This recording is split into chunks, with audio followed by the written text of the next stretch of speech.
অনেক দিন পর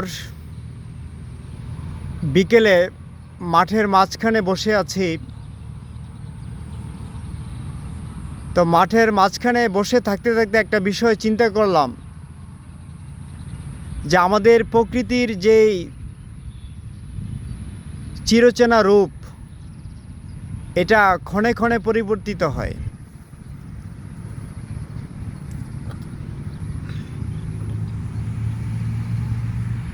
আপনারা দেখতে পাচ্ছেন চারদিকে ফসলের মাঠ। কিছুদিন আগেও এই জমিগুলোতে ধানে পরিপূর্ণ ছিল, ফসলে পরিপূর্ণ ছিল। যাই হোক, এই ফসল তোলার সময় আবহাওয়া চরম বৈরী ছিল।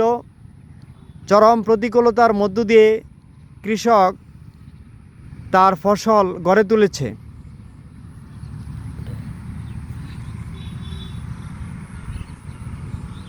যা কিছুদিন বিরতি দিয়ে আবার শুরু হয়েছে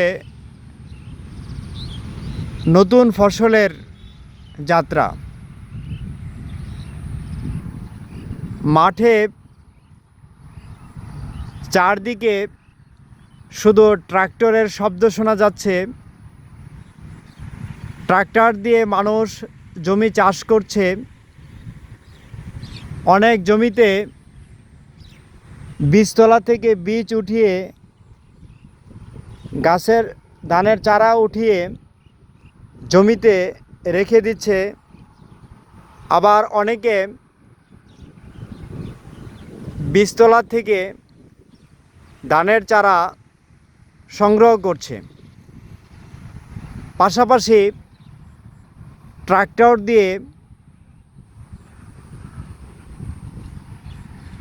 জমি যে তৈরি করতে হবে, ধানের চারা রোপণ করার জন্য জমিকে যে উপযোগী করতে হবে, সেই কাজ চলছে পুরোদমে। কৃষকরা আবার ব্যস্ত হয়ে পড়েছে। আসলে আমাদের দেশের কৃষকরা সবসময় ব্যস্ত থাকে।